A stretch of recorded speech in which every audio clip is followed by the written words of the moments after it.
Jeremias, capítulo 31.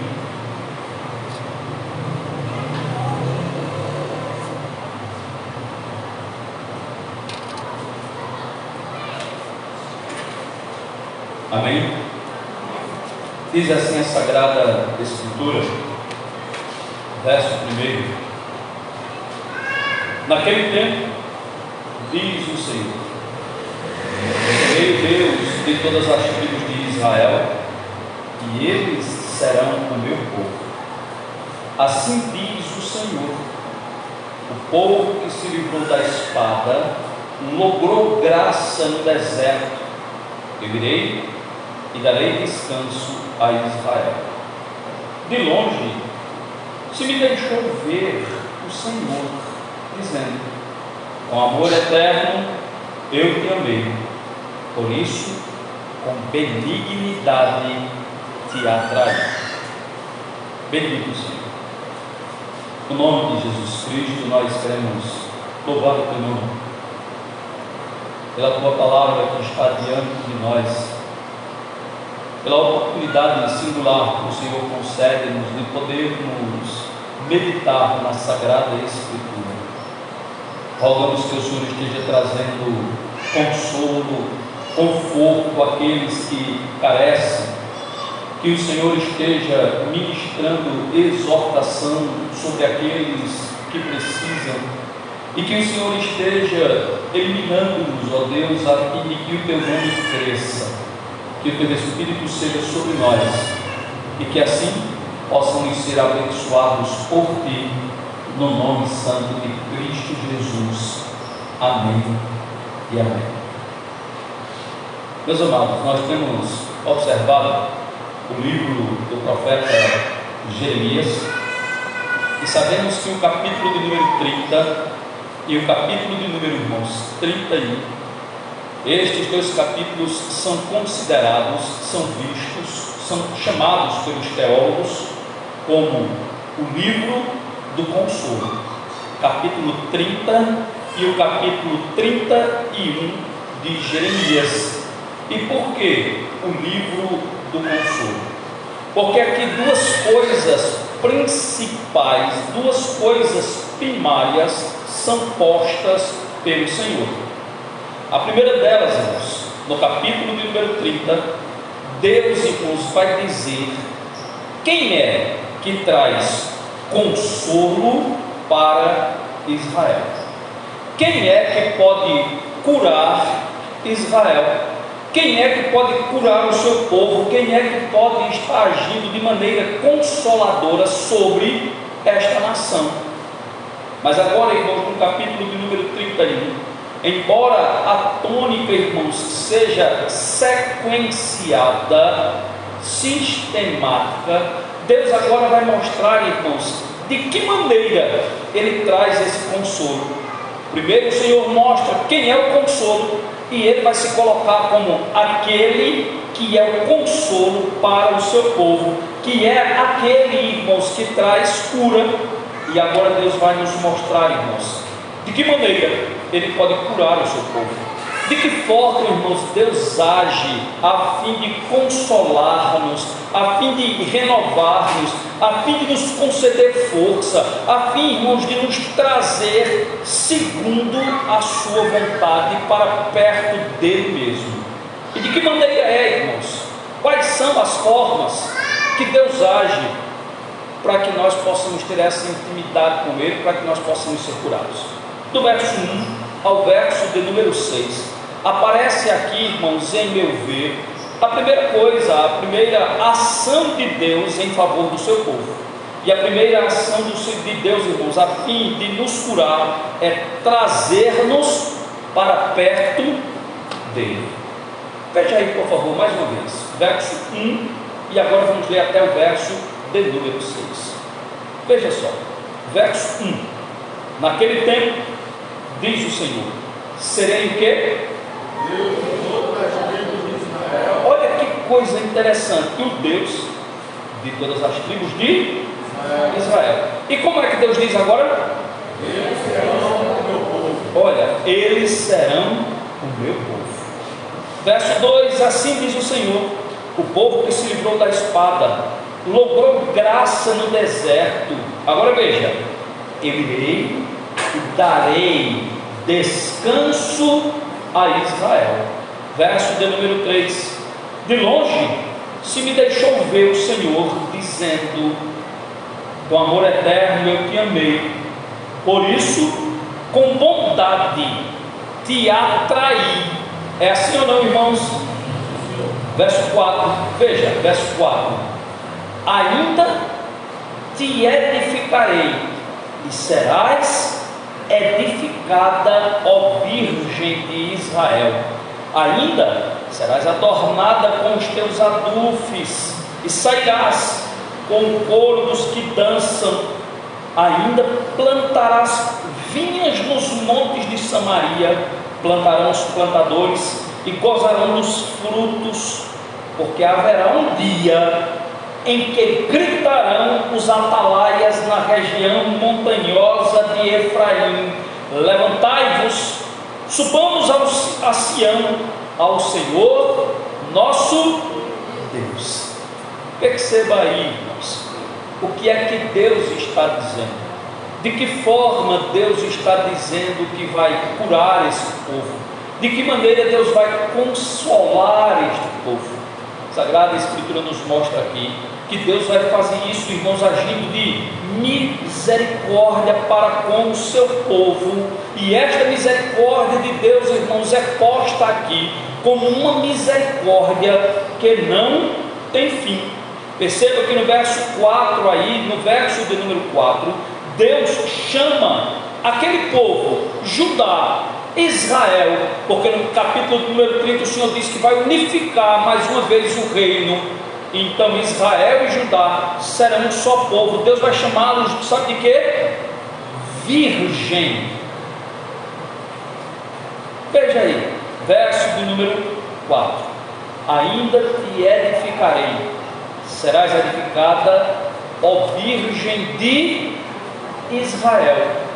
Perceba se isso não indica, irmãos, que Deus é quem traz restauração ao coração daquele que está arrependido. Perceba se não é isso.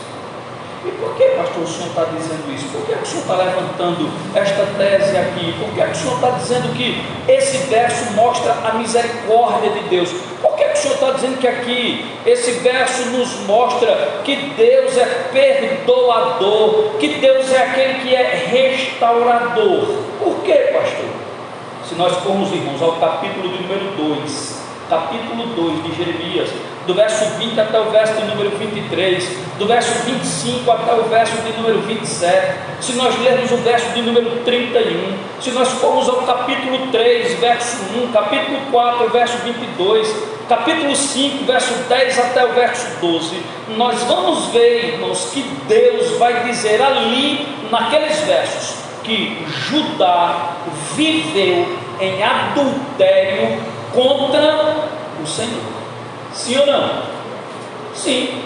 Esse povo adulterou contra Deus, esse povo adorou outros deuses, esse povo se prostituiu com outros deuses. Espiritualmente esse povo aqui não era um povo puro, e o Senhor os trata como uma mulher adúltera.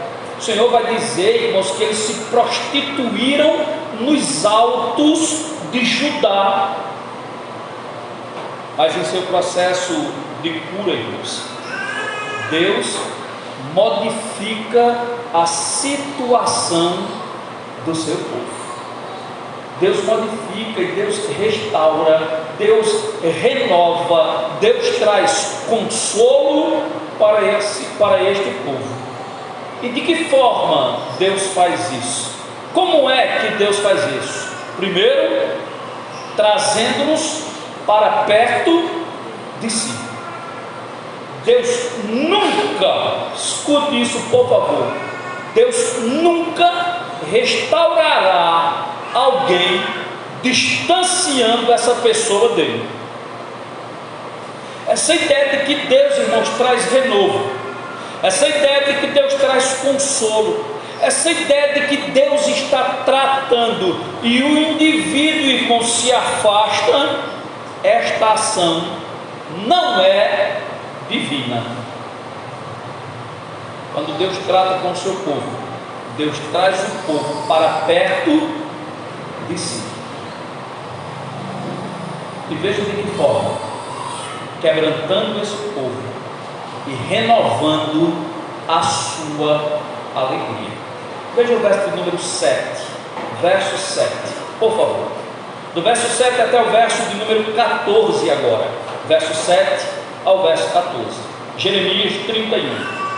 Porque assim diz o Senhor: cantai com alegria a Jacó, exultai por causa da cabeça das nações, proclamai, cantai louvores e dizei: salva, Senhor, o teu povo, o restante de Israel. Percebe aqui, irmãos? Há o que aqui? Um clamor. E um clamor, irmãos, pela ação de Deus. Sim ou não? Sim. Veja o verso número 8. O Senhor diz assim, ó: eis que os trarei da terra do norte. Olha, Deus está falando de Israel. E os congregarei das extremidades da terra, entre eles também os cegos, os aleijados, as mulheres grávidas, as de parto, em grande congregação voltarão para aqui. Verso 9: virão, sabe de que maneira? Com choro e com o que mais? Súplica. Veja aí, ó: os levarei, guiá-los-ei aos ribeiros de águas, por caminho, o que, irmão? Reto, em que não tropeçarão, porque sou pai para Israel, e Efraim é o meu primogênito.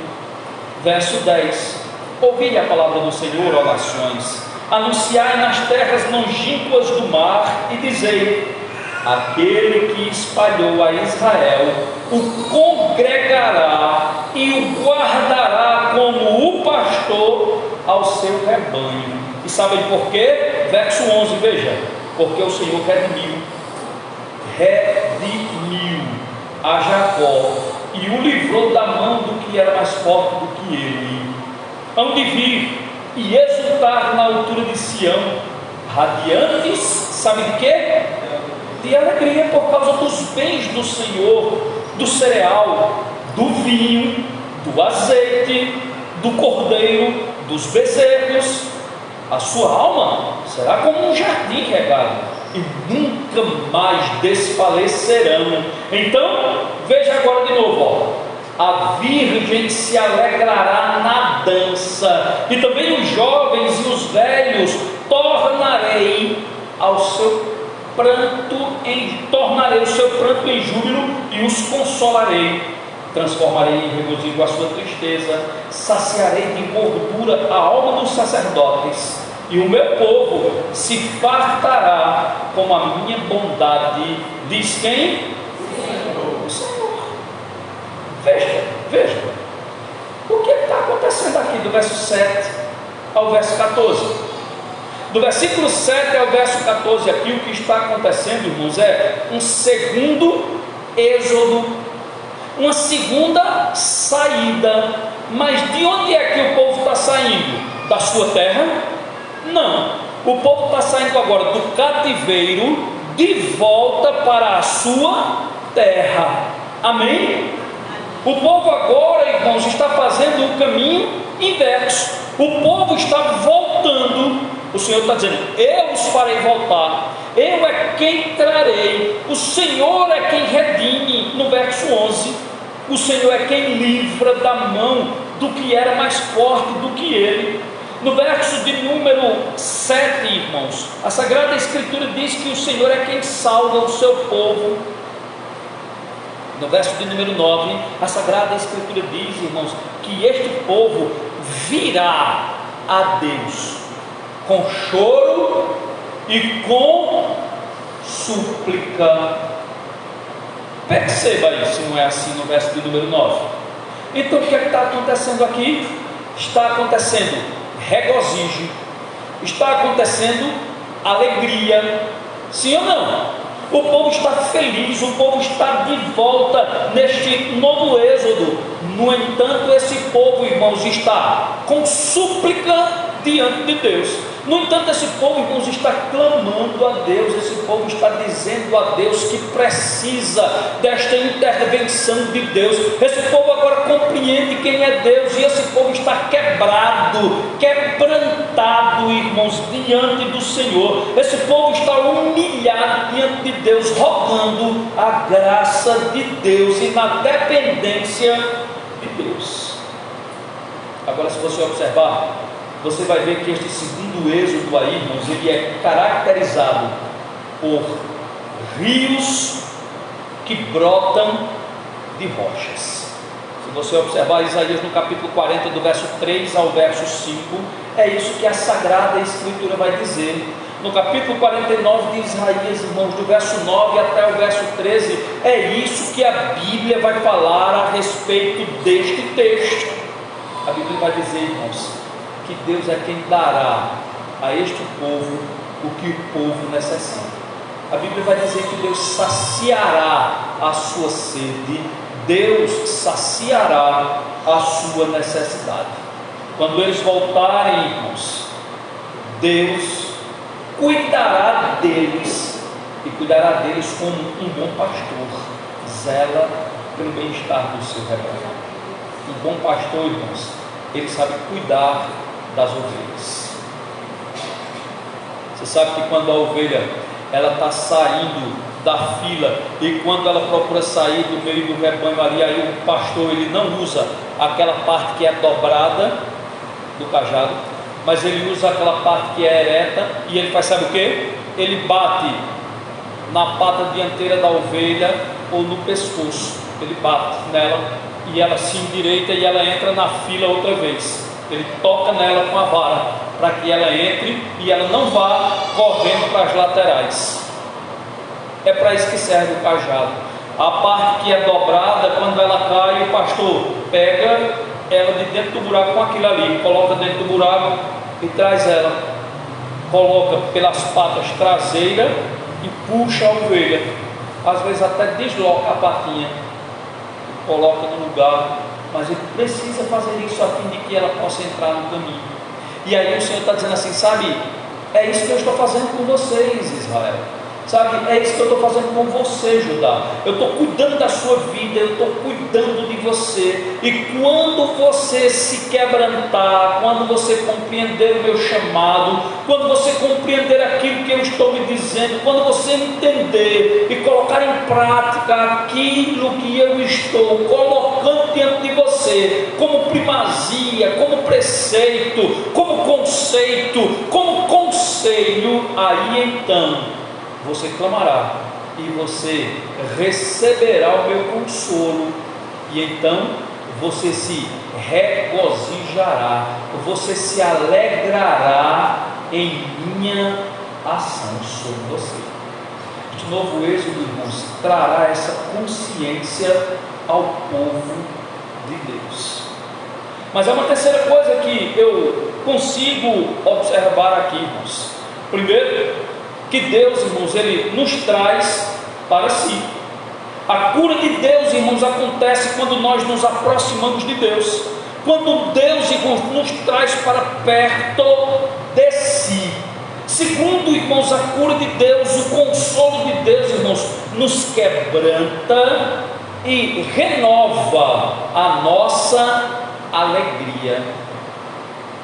Eu não estou diante de Deus porque eu sou obrigado a estar, mas eu estou diante de Deus porque eu me regozijo em estar na presença de Deus.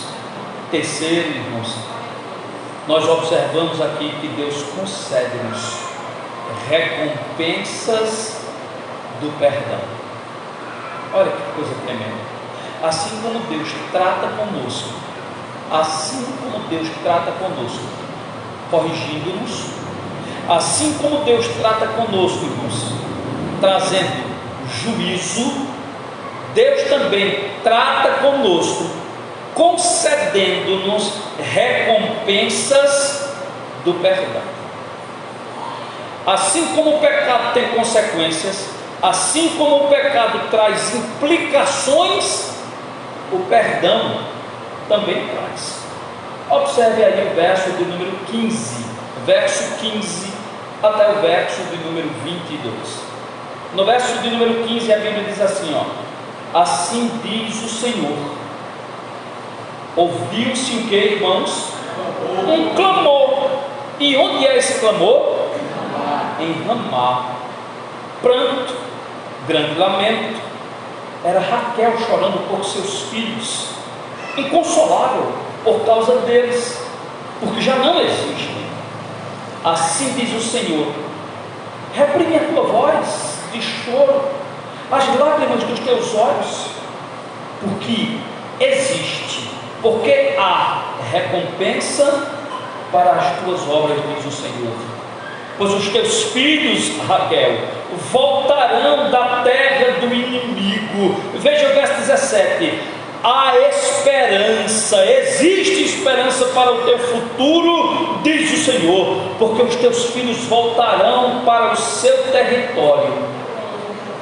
Verso 18: bem ouvi que Efraim se queixava, dizendo: castigaste-me, fui castigado como novilho, ainda não domado. Converte-me, Senhor, e serei convertido, porque tu és o Senhor meu Deus. Verso 19: na verdade, depois que me converti, arrependi-me. Olha que coisa, depois que eu me voltei para o Senhor, o que é que aconteceu comigo? Eu me arrependi. Efraim está dizendo aqui, sim ou não? Verso 19 aí: na verdade, depois que eu me converti. O que é conversão? Volta, não é assim? Quem é motorista, né, Cosmo, sabe o que é conversão. Conversão à direita, ou seja, você vai ter que voltar. Conversão à esquerda, você vai ter que converter. Aí ele diz: depois que eu me voltei, me arrependi. Depois que fui instruído, bati no peito, fiquei envergonhado, confuso, porque levei o opróbrio da minha mocidade, a vergonha da minha mocidade. Verso 20, veja aí: não é, olha a pergunta retórica do Senhor, não é Efraim, meu precioso filho das minhas delícias? Pois tantas vezes quantas falo contra ele, tantas vezes eternamente me lembro dele. Comove-se por ele meu coração, deveras me compadecerei dele, diz o Senhor. Verso 21, veja: põe-te marco, finca postes que te guiem, presta atenção na vereda, no caminho por onde passastes, regressa, ó quem? Virgem de Israel. Veja que coisa, regressa às tuas cidades. Verso 22: até quando, veja o que o Senhor diz: até quando andarás errante, ó filha rebelde? Porque o Senhor criou coisa nova na terra. A mulher infiel, veja aí, virá a requestar um homem, virá a convencer, a galantear um homem. Ela era o que? Infiel, não é assim? Mas agora ela vai fazer o que? Ela vai agradar o seu marido, ela vai sustentá-lo dessa maneira, ela vai galanteá-lo, ela vai ser somente dele. Ela o quer, ela o deseja agora. Perceba que Deus está colocando aqui, irmãos, perdão. Perceba que Deus está aqui, irmãos, colocando como tônica uma volta para Ele, por conta do perdão que Ele libera sobre o seu povo. Por que é que eu me volto? Porque Deus me perdoa.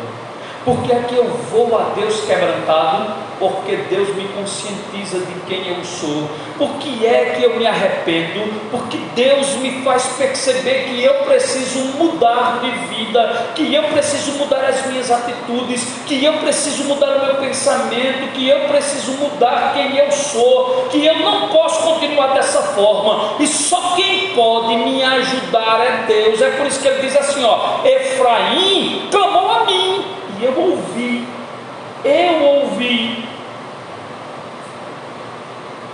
Ele pediu socorro. Veja aí, verso 18: bem ouvi que Efraim se queixava, dizendo: castigaste-me, e fui castigado com ouvido ainda grande no mato. Aí ele disse: converte-me, e serei o quê? Convertido, porque tu és, Senhor, meu Deus. É assim ou não? É a ação de quem, irmãos? De Deus.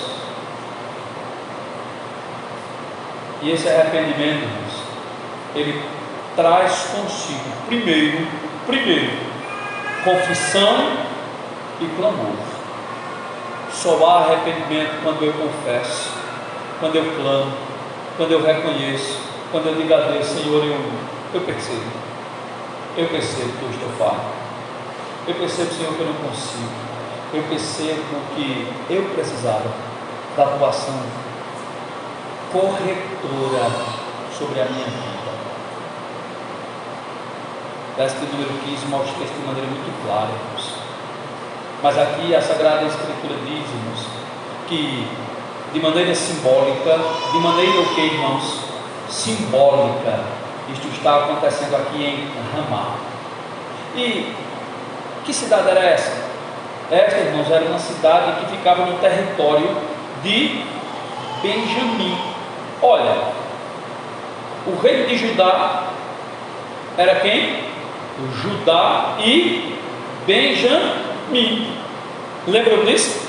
Então, o reino de Judá, o reino sul, era Judá e Benjamim. E aqui o Senhor está dizendo assim, ó: Ramá. Esse clamor vem de Ramá, de Judá, dessa tribo. E aí, irmãos, essa tribo ficava aqui, essa cidade de Ramá ficava a leste da grande estrada do norte, 2 horas de viagem aproximadamente de Jerusalém. E percebam, irmãos, que o texto aqui fala de Raquel clamando pelos seus filhos, Raquel chorando pelos seus filhos, irmãos. Por que Raquel é posta aqui como que chorando pelos seus filhos, irmãos? Por que razão? Perceba que ele diz isso, irmãos. Portanto, ele vai colocar aqui essa Raquel, irmãos, como clamando pelos seus filhos, porque Raquel era a mãe de Benjamim. E o que foi que aconteceu com Raquel, irmãos, quando ela descansou de Benjamim? Os irmãos lembram? Ela morreu de parto. Ela morre de parto. E aí, irmãos, quando ela está morrendo de parto, ela levanta a cabeça e ela chama o menino de Benoni. E o que é Benoni? Benoni é filho das minhas tristezas. Você quer observar isso? Gênesis, no capítulo de número 35. Gênesis. Vamos ver.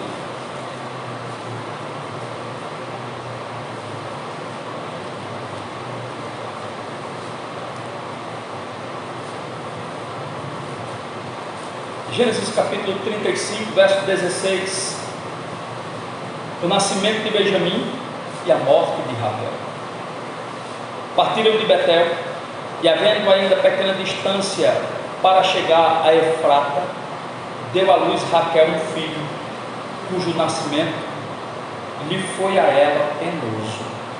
Em meio a dores de parto, disse-lhe a parteira: não temas, pois ainda terás este filho, ao sair-lhe a alma, porque o quê? Ela morreu.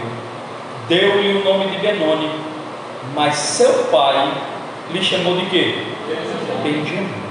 Assim Raquel morreu e foi sepultada no caminho de Efrata, que é Belém. Percebe aí, irmãos? Ela foi sepultada aí. Em 1 Samuel, no capítulo de número 10 e no verso de número 2, irmãos, a Sagrada Escritura nos mostra aí que essa cidade aqui exata é Ramá. Foi onde ela foi enterrada. Território, distrito, como é Pão de Açúcar, distrito de Belém.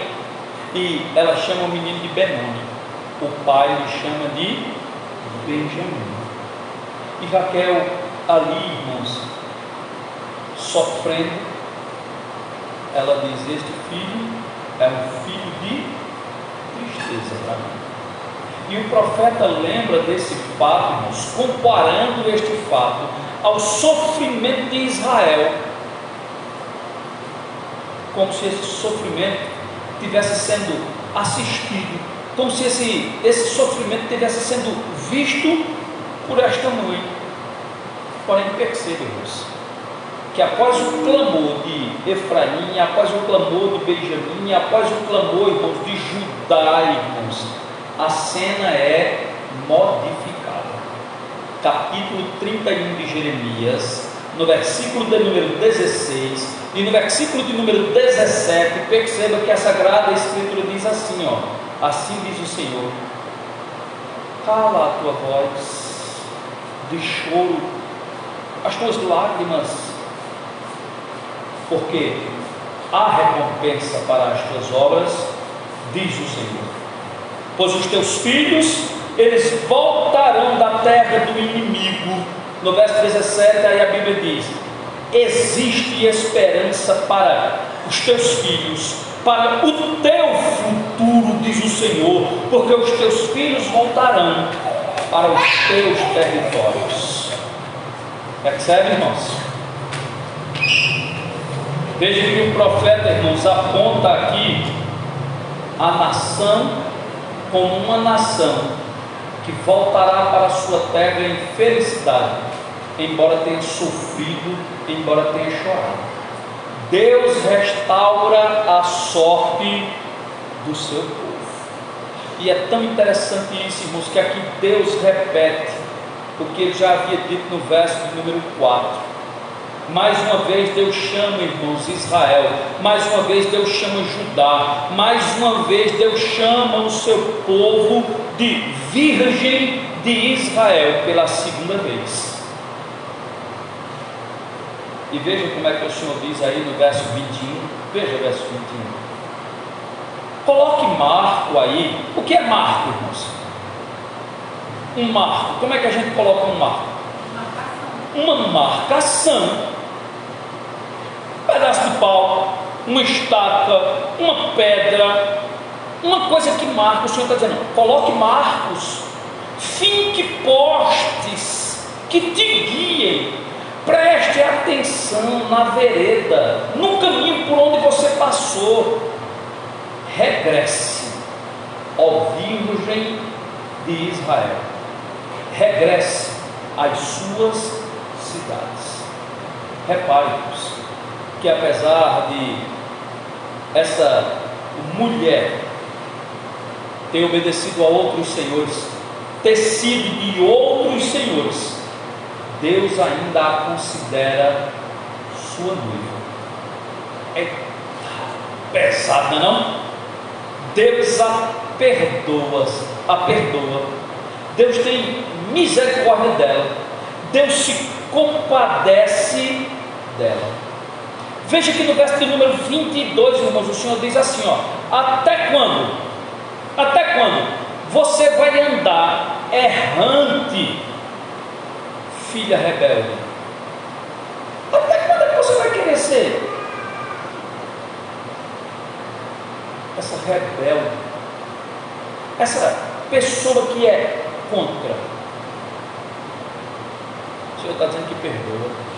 Senhor está dizendo que consola, o Senhor está dizendo que restaura, o Senhor está dizendo que renova, o Senhor está dizendo que modifica, o Senhor está dizendo, irmãos, que pode transformar. E isto implica em dizer, irmãos, que a disciplina do Senhor sobre a nossa vida tem um fim restaurador, tem o fim de nos moldar à vontade soberana de Deus. Deus aperta, Deus disciplina, Deus castiga, Deus permite o sofrimento a fim de nos moldar segundo a sua soberana vontade. Quando o camarada está bem moldadozinho, aí Deus faz com que ele volte como um pródigo. E enquanto não se dobra, Deus vai quebrando.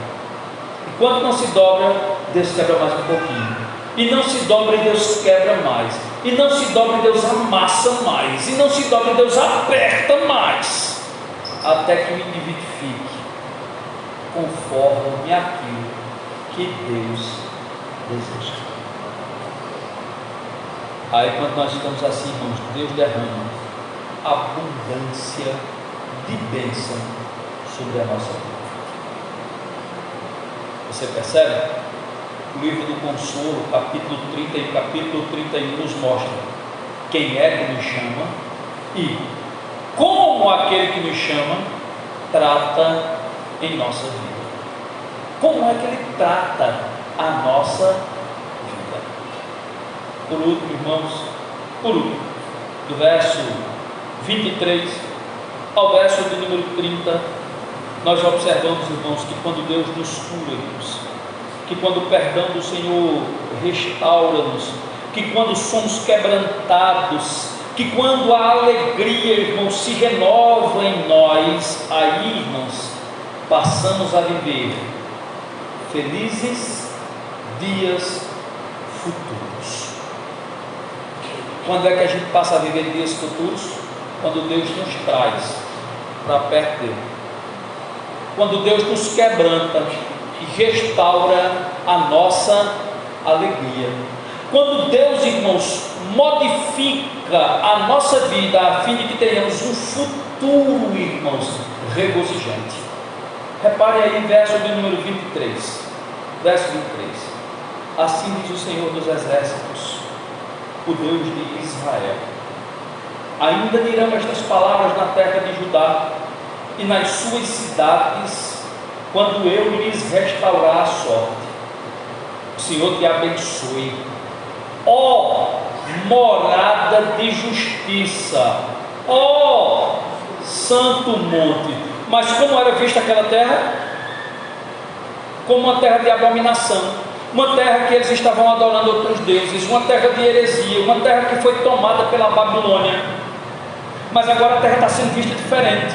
Veja o verso de número 24: nesta terra habitarão Judá e todas as suas cidades juntamente, como também os lavradores, os que pastoreiam os rebanhos, porque satisfiz a alma cansada, saciei a toda a alma desfalecida, nisto despertei e olhei, o meu sono fora doce para mim.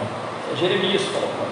Verso 27: eis que vem dias, diz o Senhor, em que semearei a casa de Israel e a casa de Judá com a semente de homens e de animais, como velei sobre eles, para arrancar, para derribar, para subverter, para destruir, para afligir. Assim também eu serei fiel, eu velarei sobre eles, para edificar, para plantar, diz o Senhor. Verso 29: naqueles dias já não dirão: os pais comeram uvas verdes, os dentes dos filhos é que se embotaram, cada um porém será morto pela sua iniquidade.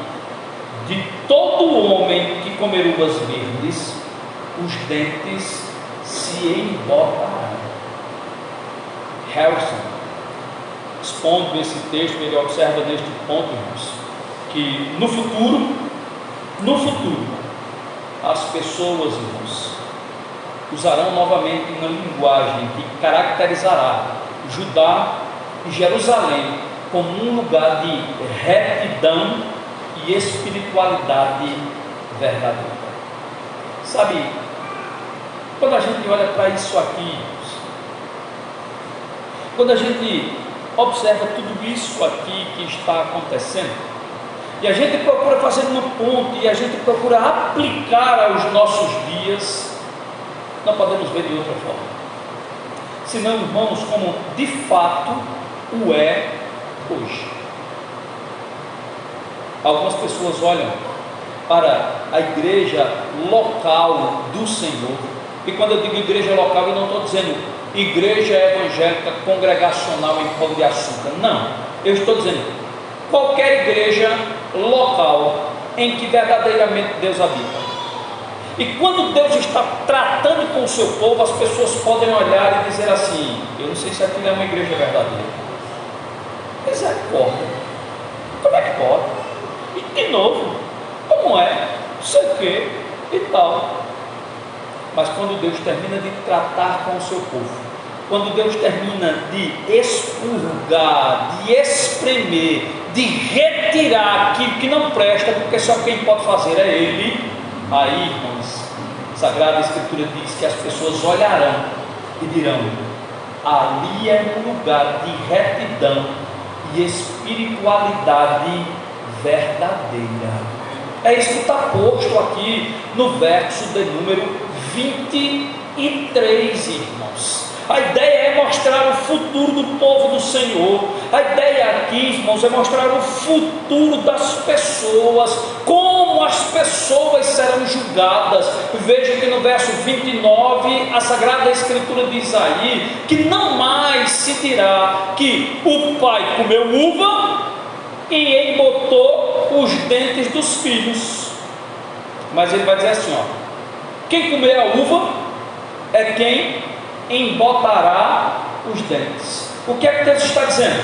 É que eu não vou cobrar de quem não deve, eu vou cobrar de quem precisa ser cobrado, eu vou tratar com quem precisa ser tratado, eu vou julgar quem precisa ser julgado, cada um dará conta de si mesmo a Deus. E aqui sabe o que eu percebo? É que essa ideia maluca, irmãos, e me permitam colocar isso com respeito, por favor, essa ideia maluca, irmãos, de dizer que existe essa maldição hereditária, isso é loucura, irmãos. Isso é loucura. O que pode acontecer, irmãos, é o exemplo do pai ser seguido pelo filho. Se o pai está ensinando isso, agora, irmãos, quando eu entrego a vida ao Senhor, quando o Senhor me chama, quando o Senhor, irmãos, me atrai para Ele, o Senhor está dizendo: toda maldição é quebrada. Não tem esse negócio de crente sofrer maldição porque o pai não presta, porque a mãe não presta, porque o tio não presta, porque na família sempre teve e agora vai acontecer comigo também. Vai nada. Olha, todo mundo da minha família morre de coração, vou morrer de coração também. Isso é uma maldição hereditária na minha família. Olha, todo mundo da minha família morre de quê? Sei lá, diga aí, motivo, tu que sabe muita doença aí. Sei lá, de câncer, né? Aí eu também vou morrer de câncer. Irmãos, não existe essa questão. Não existe isso na Sagrada Escritura, não, irmãos. Hereditariedade, irmãos, como algo que é inato dos genes, tudo bem. Agora, isso não é maldição hereditária. Eu tenho que orar, eu tenho que quebrar a maldição hereditária, nada disso. Quando eu entrego a minha vida para Deus, toda maldição em minha vida é quebrada. Eu sou selado com o Espírito Santo da promessa. Eu sou transformado pelo poder de Deus, irmãos. E a Sagrada Escritura diz que cada um vai dar conta de si mesmo ao Senhor.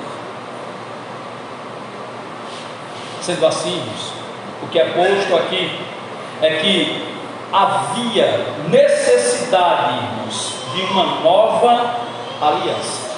E por que havia necessidade de uma nova aliança? Porque a aliança mosaica, porque a lei de Moisés, irmãos, ela não era suficiente para me conceder salvação.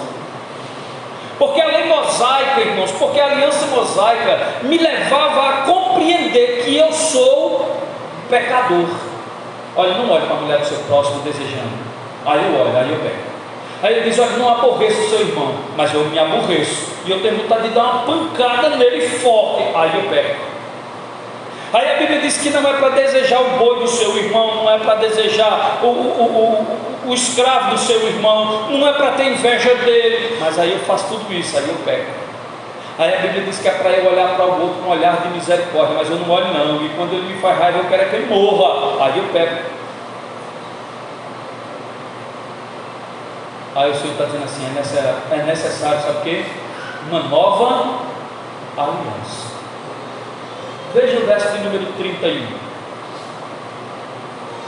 Eis aí vem dias, diz o Senhor, em que firmarei o quê? Nova aliança com a casa de Israel e com a casa de... Lá em Hebreus, no capítulo número 8, a gente vê isso aqui, né? Essa nova aliança no sangue de Cristo Jesus.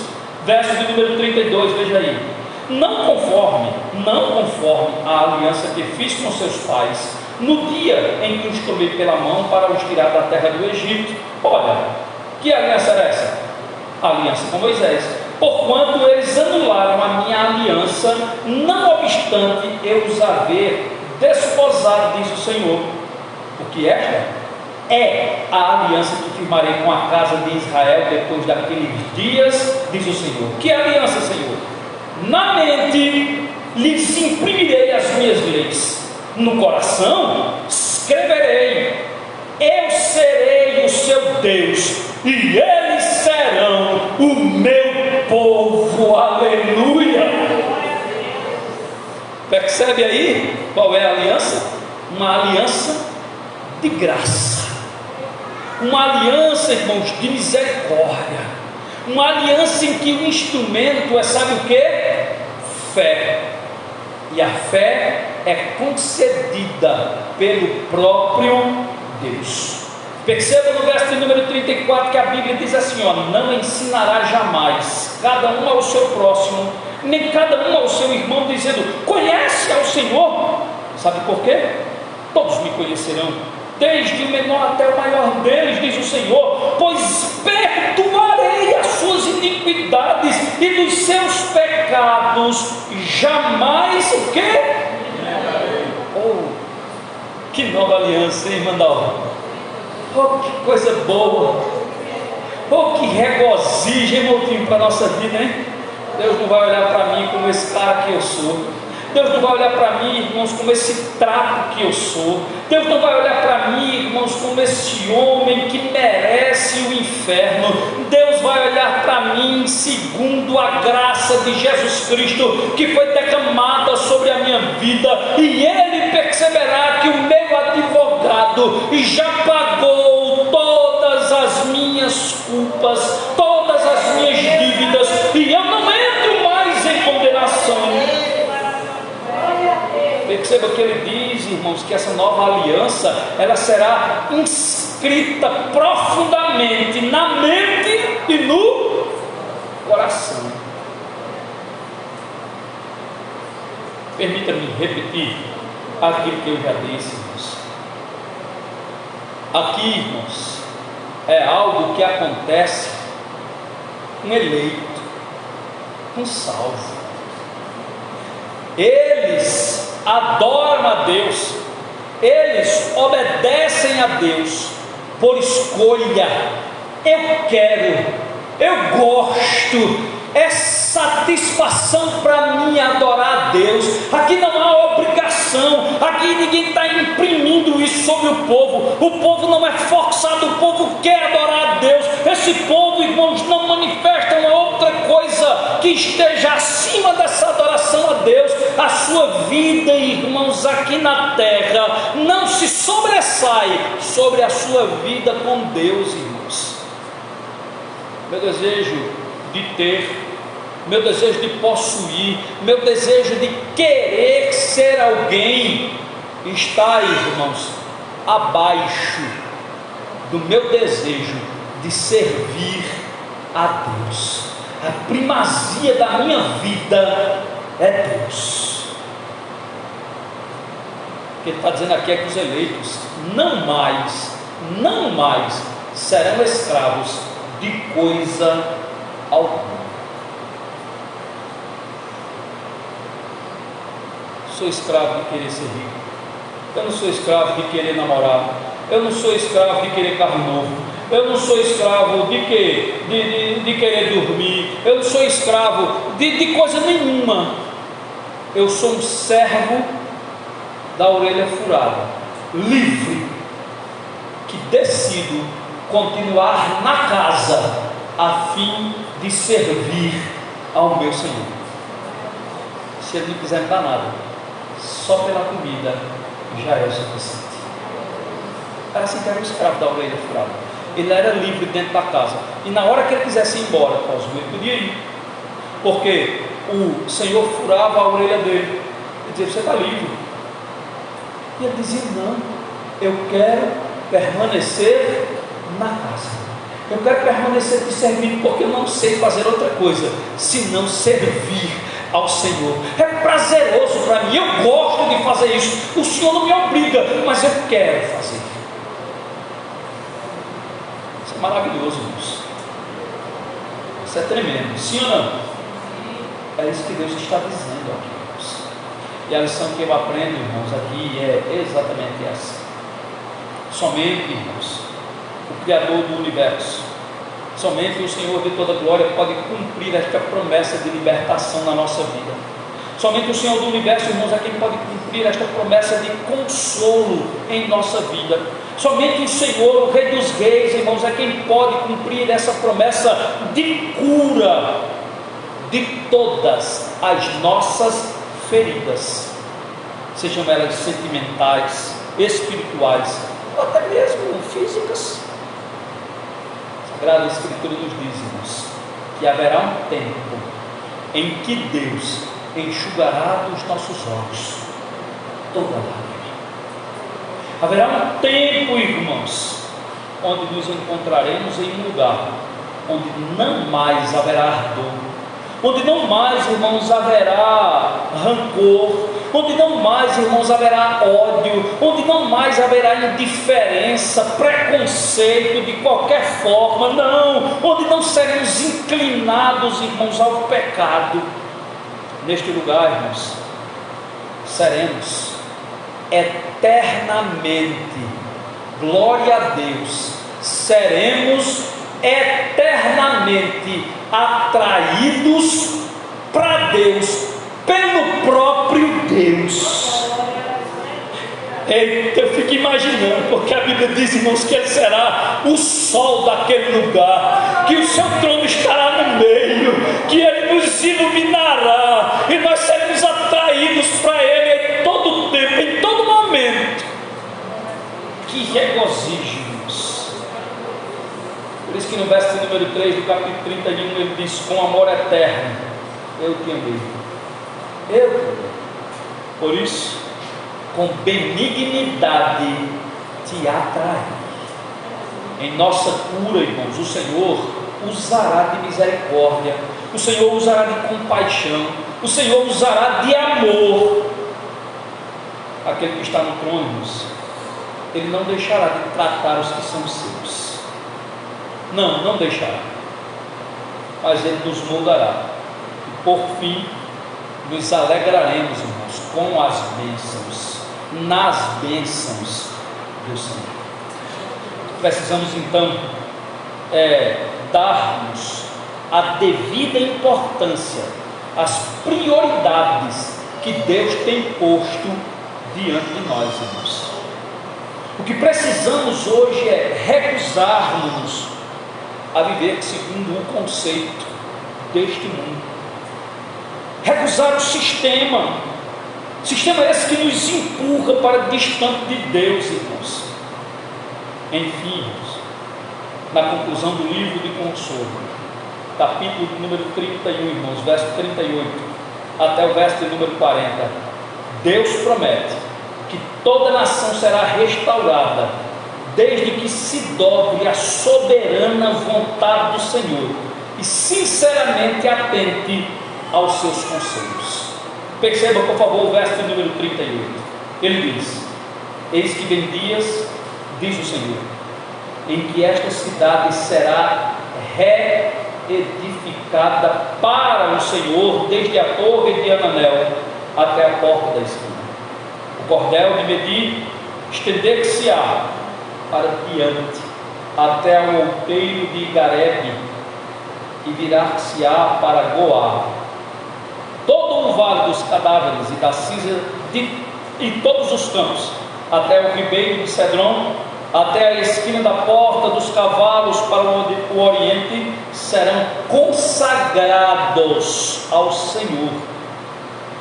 Esta Jerusalém jamais será desarraigada ou destruída, irmãos. Mas aí, por último, eu deixo apenas uma interrogação: qual será a nossa vida? Vamos ficar perto?